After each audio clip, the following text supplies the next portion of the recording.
Merci, merci peuple congolais, merci na confiance pour vous kopesa ngai. Ngai donc Christian Bolabiama, responsable à TV Bobitingue, donc chaîne YouTube, Facebook Bobitingue, ingi koloba Bolabiama Tina Wenge. Donc bandeko na ngai toye awa pona koloba makambu o etali contre saint, toye kolobelango autrement puisque to tangi aussi makambu ndenge ezalaki vraiment ndenge ezalaki. Et c'est regrettable bandeko na ngai parce que mboka ekei na kao ekokene na kao na allure oyo ndenge ezali kotambola do mboka ebebi puisque tozali na bato oyo bazali ba frappeur baye ko frapper tina niveau ya état. Ndeko na ngai donc bokamwa te parce que basali yango déjà bakangi pouvoir. Hein, donc ba frappeur ba usurpateur bakangi pouvoir. Donc ba usurpateur bakangi pouvoir 18 ans 19 ans et puis ba frappeur ba yesu ko frapper ko kanga pouvoir.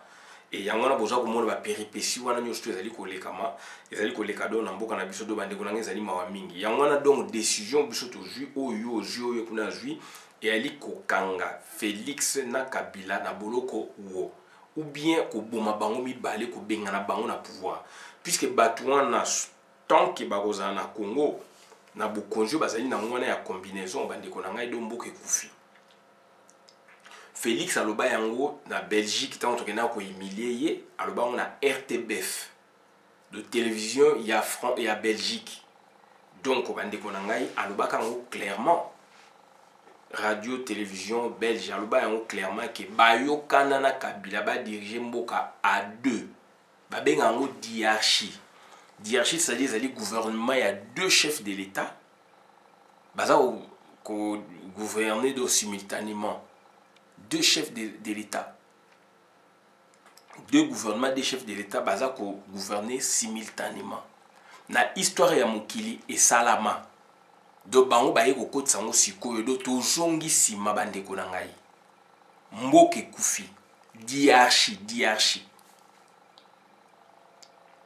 Donc Félix a dû être le mot pour la likambo. Il faut à tout na donc partenaire ne forme un gouvernement tous en babinga ngo diarchie. Bandeko na ngeza pasi mingi. Ezali pasi mingi mais yon de ko yebi. O yebi mais mususu ozali ko lamusaye pour na accompagner mususu non ba mususu baza ko ya ko dindisaye. Baza ko ya ko ba n'importe quoi.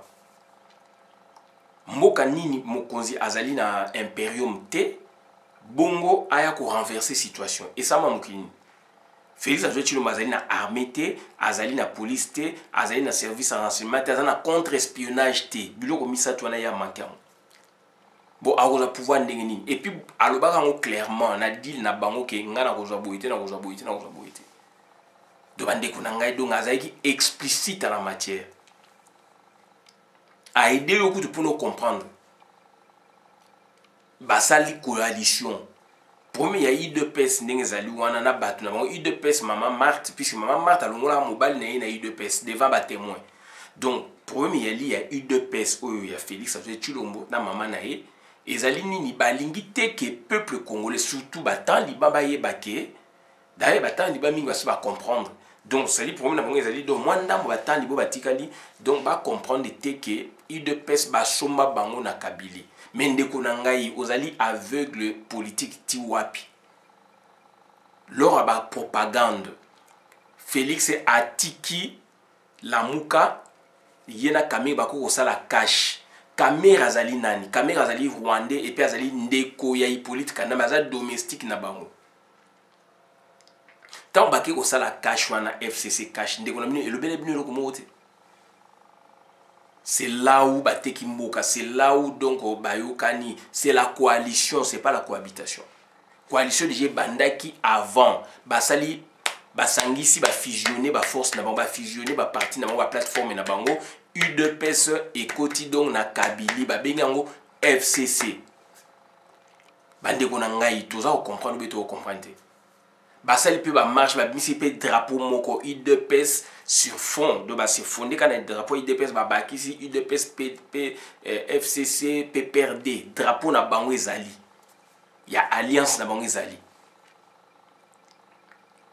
bakei pe ko soutenir Zoé Kanambe babi UDPS soutient Zoé Kanambe Zoé Kabila ndeko mona ki amote la coalition est là au Félix donc au UDPS bazali ko sa do bazali ko laksande yo baza ko ambouiller terrain et Kabila donc ba stratagème wana oyo Félix a sali na UDPS peut-être ils allaient ko gêner les sous Kabila mais je ne pense pas puisque Kabila faut aller au courant ils allaient ko arranger Kabila ndenge Félix aza ko voulait battu aza voulait bino aza na pouvoir aza na opposition donc ça arrange donc ça ko arranger Kabili tu expliquer kiango donc bandeko na ngai tu es ko parler nango autrement puisque il y a un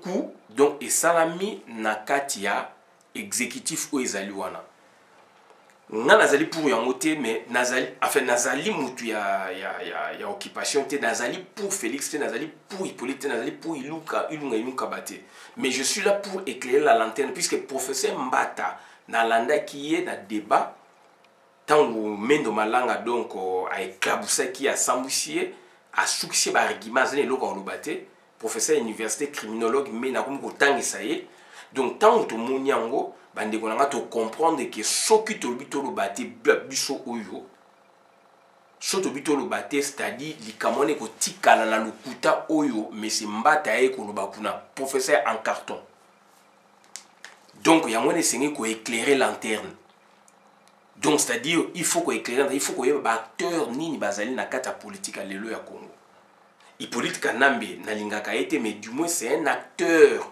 principal ya masolo ezoleka oyo donc azali acteur principal yango moni tozali ko bunda pona ke il faut to longola bango nyonso donc muto tirer ba ficelle les alliés bazana triangle na bango ezali wana do triangle donc ezaboy il y a 3 personnes 3 acteurs. Comment expliquer pour ces Mbata aza ko reconnaître donc premier ministre aza ko reconnaître président de la République mais Félix Hippolyte Kanambe mentor na bango principal le grand patron de babenga kao donc yazo ni ko reconnaître mais azo c'est la Félix alors Félix c'est la kadongo Hippolyte Kanambe et Hippolyte Kanambe donc il nous kaba azo c'est la dongo principalement donc Félix. Alors c'est là donc officiellement Félix, mais donc officiellement c'est Hippolyte Kanambe toujours. Et pour ce matin, un moment à réfuter tout donc au président de la République institution. Mais gouvernement ça s'appelle institution. Toujours qu'il y a gouvernement institution puisque institution c'est le loco muta créé par rapport à le loco muta sali et dans le cadre politique ils ont une institution politique institution politique n'est pas bien exécutif. Président République na gouvernement président République donc a créé une norme donc a une vision a un projet de société en temps normal projet là ce que nous avons fait appliquer il y a le premier ministre il y a un monarque il basé la cahier salate puisque tout hérité na bloc on a belge mais normalement pas français puisque tu as qui donc colonie belge 9e province en Belgique donc français donc c'est-à-dire la République est dans la France. Na Belgique, c'est une monarchie. D'où ce que nous avons un régime, donc, donc, À l'origine, il y a semi-présidentiel, où il s'amène à 60, Kasavu Lumumba. Après, déviationnisme et quota. Dictature et quota. D'autres, comment c'est que présidentialiste, présidentiel, l'unique régime présidentiel, où ils sont en États-Unis. Dans le monde entier, où ils sont en États-Unis. Biso ba pays mingi ba dictature, donc ils sont présidentialistes, d'autodévia. Constitution autre ça là quand ils ont constitution programme. Ils ont loi ils ont constitution loi puis ils ont constitution programme, bon ça le programme moi qui tout chose une constitution mon amant que oh mais la constitution donc les qui a France. Mais ma nini au France ça ko ça na obscur au ça. Ba aventure. Donc c'est nos programme mo mais pour appliquer en côté d'autres ça pour constitution programme. Professeur Mbataza na bien constitutionniste au ya bango wana. Donc c'est très important. Donc c'est-à-dire ce papa il a droit de réagir. Malheureusement, il y a une hypocrisie institutionnelle. Il y a un complot institutionnel. C'est Hippolyte Kaname qui tire les ficelles. Il y a un régime où il y a boé et où il y a Congo c'est Hippolyte Kaname qui tire les ficelles. Il a tiré, à tirer côté il y a Félix, à tirer côté Ilunga Kaba, yes comme tu as maintenu, donc ça va marionnette newa. Voilà. Ilunga Kaba boyebi, donc à Kendaki mission wapi à Kendaki mission na Lubumbashi, na Tindeki mission Félix Antoine Tshilombo président protocolaire. Et comment mi et ibani. Il faut article donc intérim. Intérim atiki avec des consignes et le koboso boé au benga, courrier boé au benga et le kobo au benga. Accueilli Mbalamoko Félix donc c'est-à-dire à faire nommer donc à sali ordonnance ordonnance. Et premier ministre protocole premier ministre intérimaire a tient mon colote donc a signé. A béni même pas premier ministre. Bandi konanga il y a une crise. Trop bien à l'entente donc les crise mo donc ils en a quatre vandité. Ils en a crise mo ils a déjà exprimé. Basi ba lobby yango. Mais tu ebi que arrangisme mes ali wana donc bako sangisa bango. Et puis premier ministre donc à Lukaga mona président président république protocolaire, président république habite au bout dans la conseil des ministres. Donc ça dit c'est quoi la conseil des ministres, donc le premier ministre quoi oui qu'on évoqué puisque là maintenant donc ils allaient dans la cadre donc ça dit il va bloquer premier ministre. Donc ça dit là maintenant il y a la question de préséance, il y a la question donc il y a hiérarchie au retour de la présidence de la République bien que protocolaire.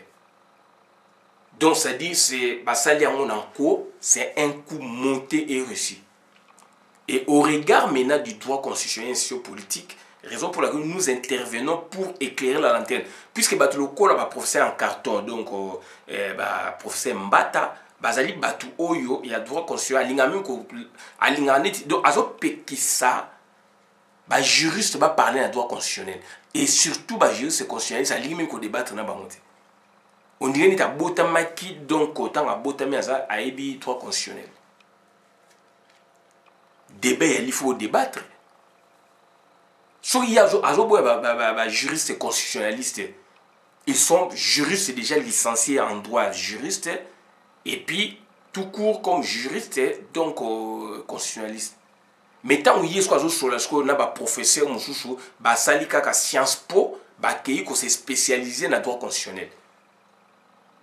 Donc c'est quoi à cause c'est justifié. Pour la différence c'est Ali.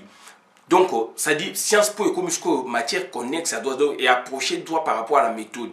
Pour la mon faiblesse à droit. Faire avancer droit.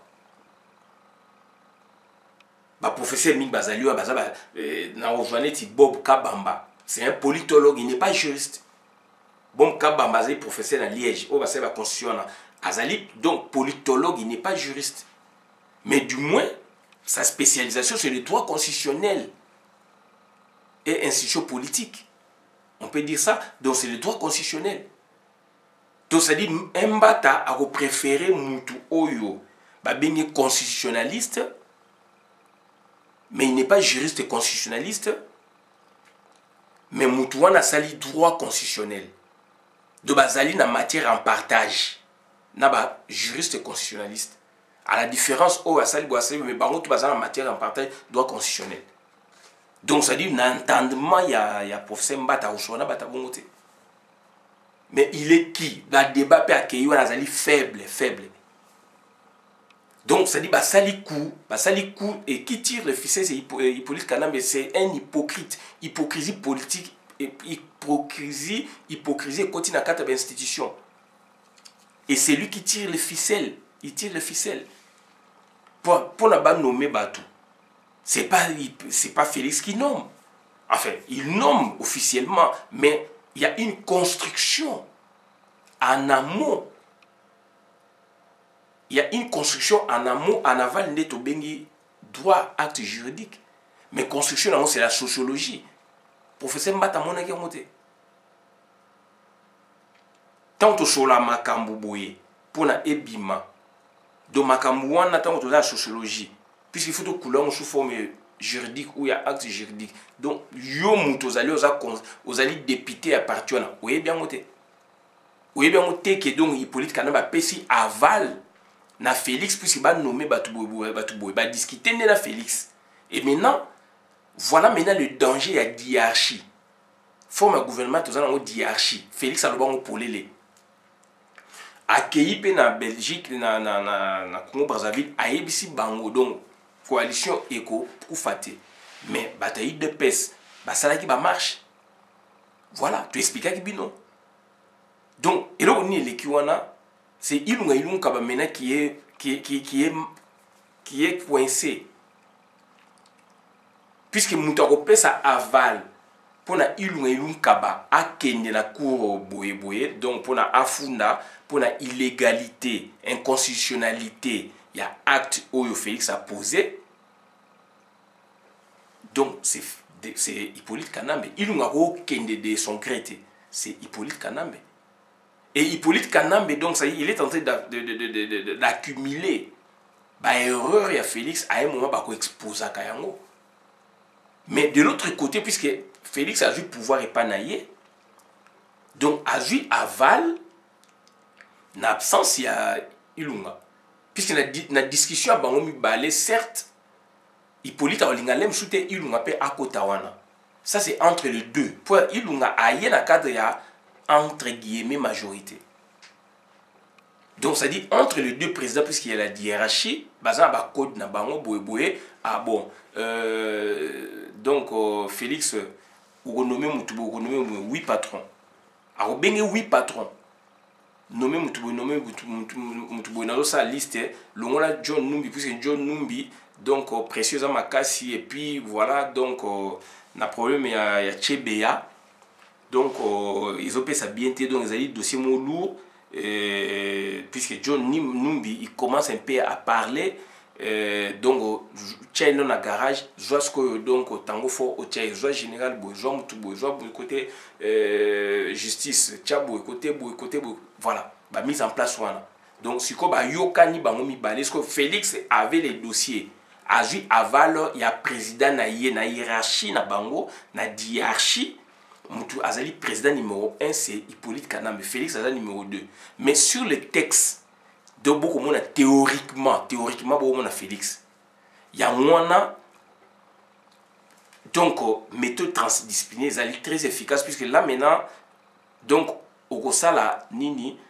au comme Kosala net enquête de l'enquête on a ce que texte le biboy do droit le biboy ce que terrain zandi do au comme Kosala entre va et vient entre texte autant que constitution au tali na terrain au tali constitution na terrain tu as des éléments pour développer ba argumentation là donc voilà makambo elekaki donc Félix avait l'aval il y a Hippolyte Kanambe dans cette hypocrisie il y a Hippolyte Kanambe donc c'est-à-dire à Pessi aval si quoi Félix maintenant pour à travailler na Hippolyte Kana ilunga ba ebi ke ilunga ako luka ba justification donc théorique n'est constitué lobby alors qu'il y a ça vie aval kuna il y a grand patron donc ça dit à zapper na donc ilunga puisque pour na ilunga le il voit pas ilunga Il a traité déjà avec son grand patron en coulisses, puisque le numéro 1 c'est lui.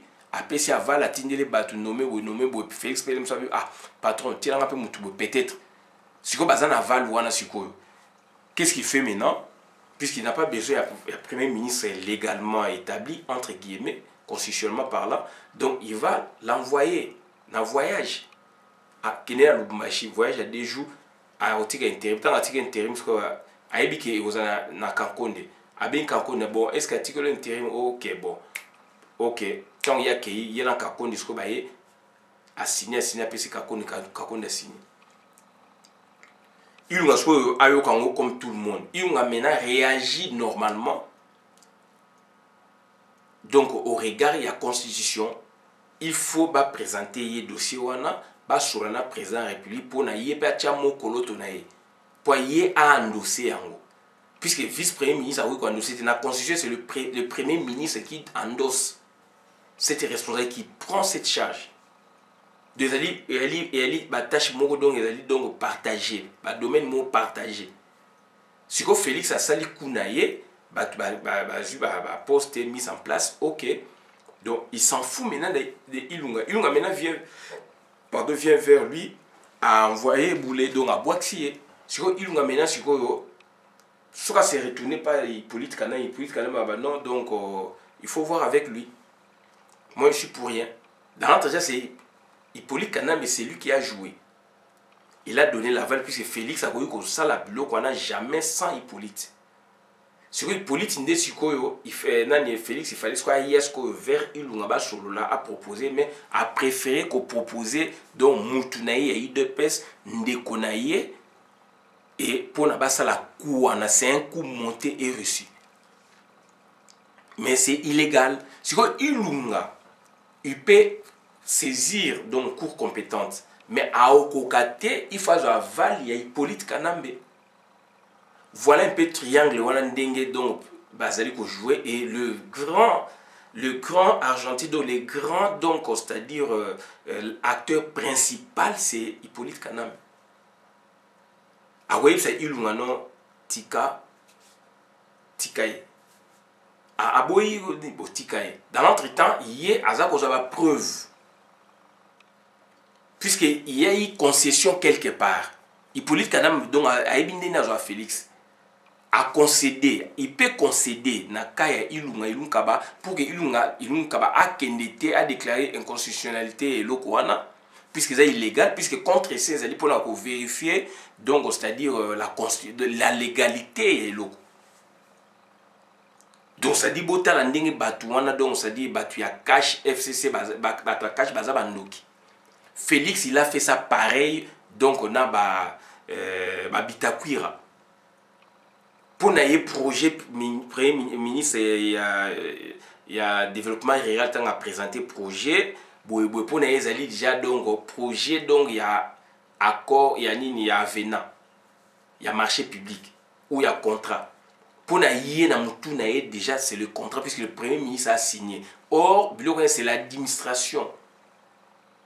Légalité comme l'administration.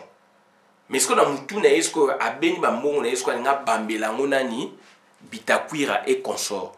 Bomonaki procès et simité malokuta.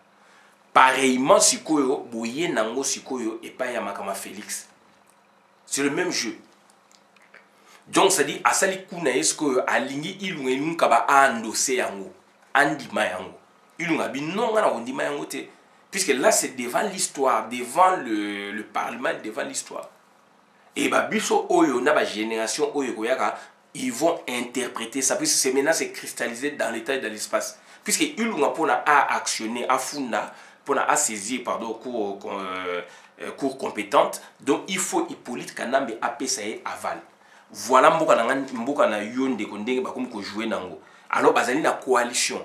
Coalition zali lokola donc bozali na 2 serpents na katandako. Bozali na 2 femmes bako épouse bambana na katandako. C'est ça la coalition. Pa boyokani na circonstance mo bosangisi ba projet na bino pour na candidat moko pour na boyeboy. Mais cohabitation zali loko mususu. Puisque coalition ça la en amont avant l'élection boyokani bo fusionner. siko cohabitation siko ezali siko bato na bazan idéologie na bango bosali ba élection siko ba résultat moko bi président république siko côté parlement siko nana gagné oyo a gagné wana soki eza parti ya président république ok azwi majorité parlementaire soki ye ete ezali badiversaire na ye politique do bato wana sikoyo bakozwa sikoyo bakobimisa premier ministre sikoyo donc akotravaille donc na président république car wana esalama donc na France François Mitterrand na Jacques Chirac. François Mitterrand na Jacques Chirac na 88 je pense. On y a dit donc cohabitation il y a qu'après. Donc institutionnellement il faut fusionner vos travail. Mais la coalition c'est avant même les élections. La cohabitation après les élections, ce qui parti moko. Il y a moko bimi et les présidence, mon c'est jusqu'au primature, donc les députation, la députation on a beaucoup de majorité parlementaire. Premier ministre Ndako Makuna a dégagé kuna siko a commis au travail, a travaillé dans la présidence de la République donc voilà. Donc c'est les éléments la cohabitation désigne la coexistence institutionnelle entre un chef de l'État et un chef de gouvernement issu de la majorité parlementaire politiquement antagoniste. Politiquement ba okanate. Ils ont dit donc PS n'a pas républicain. Donc PS a bimisi président république, ba républicain ce que donc l'élection ba député ce que ba rafler ce que majorité 50% plus 1, majorité donc absolue. Bango ce que ba ko jouer ce que primature ba ko travailler ce qu'on a président république. Mais par contre coalition c'est autre chose.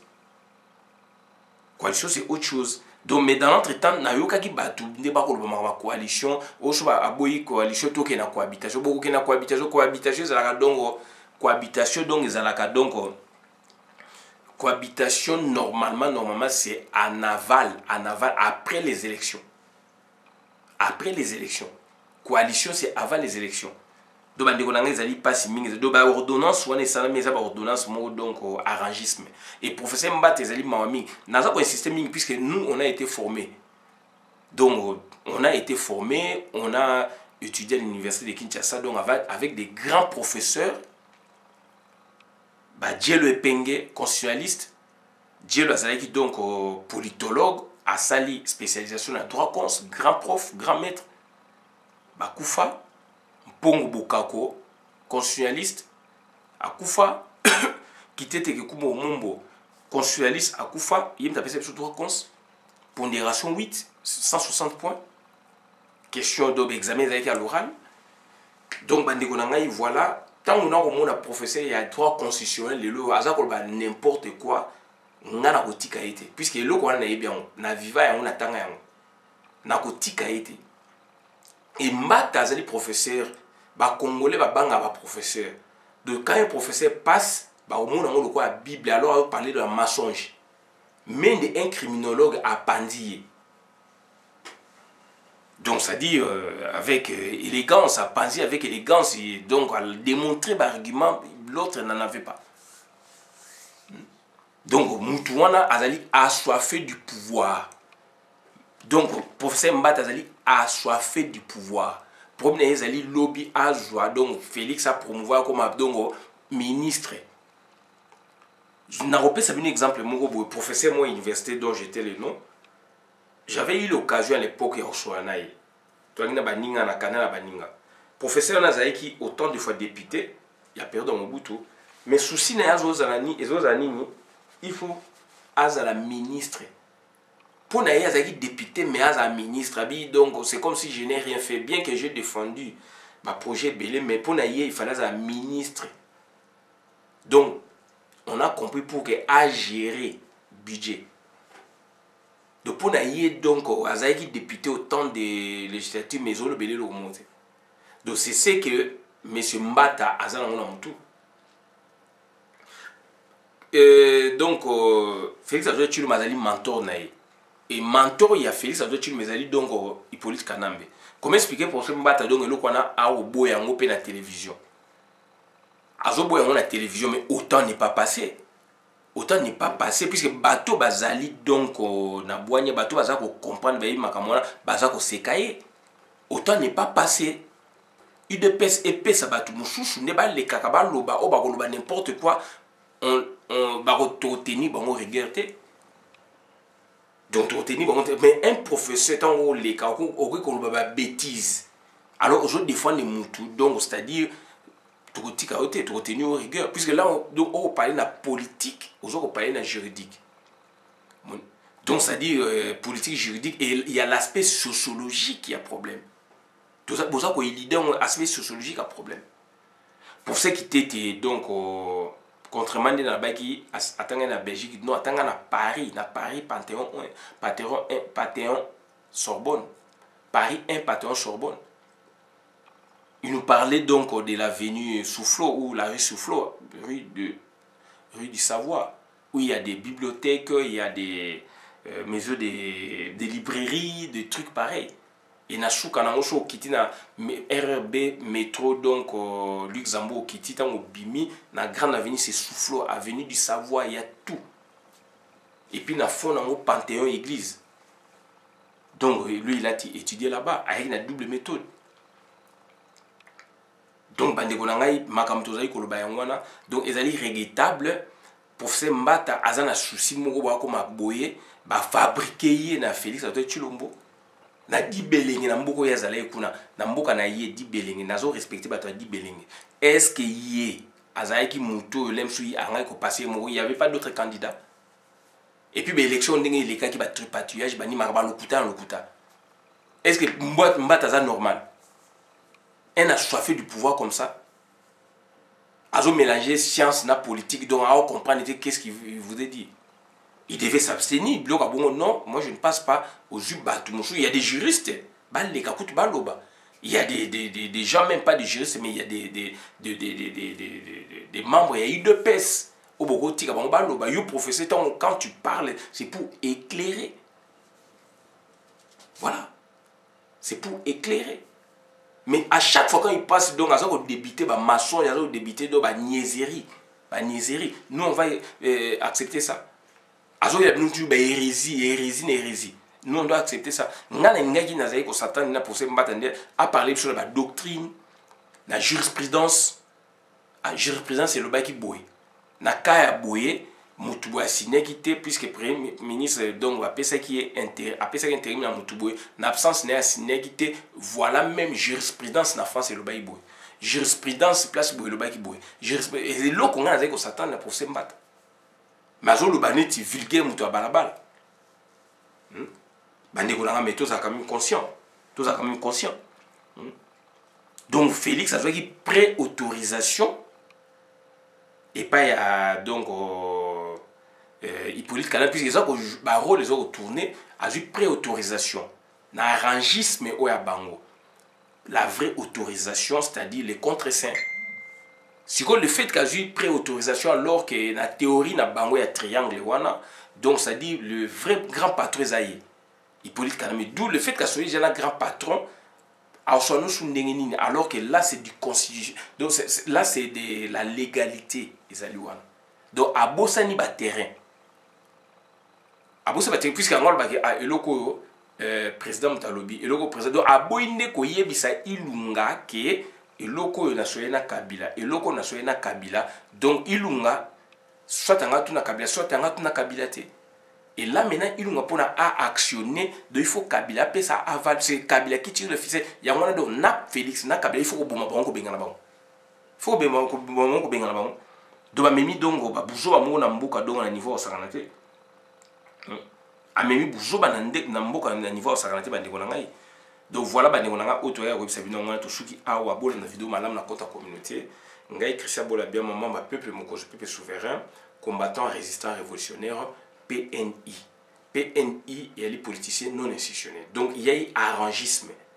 Donc atindi na tanyango atindi ilunga kaba na voyage na mission na Lubumbashi derrière à profiter puisqu'à qui déjà aval, à qui déjà accord ya Kabila.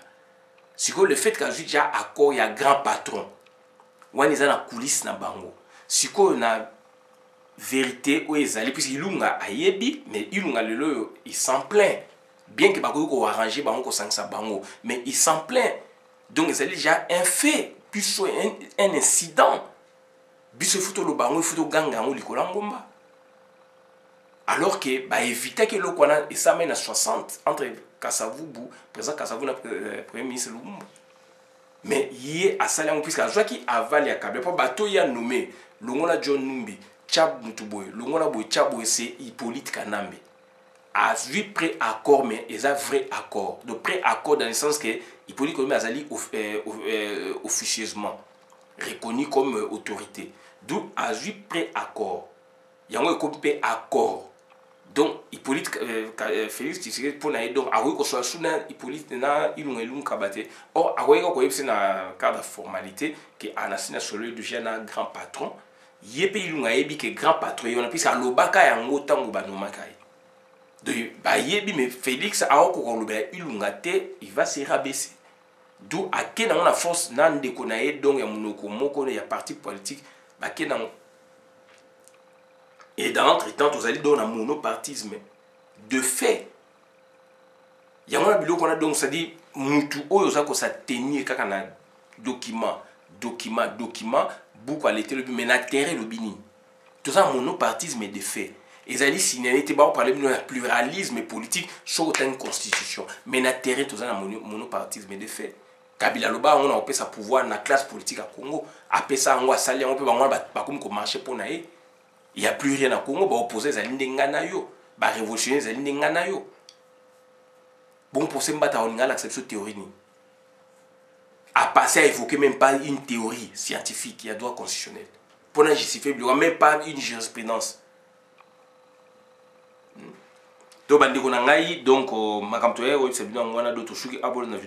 communauté, merci.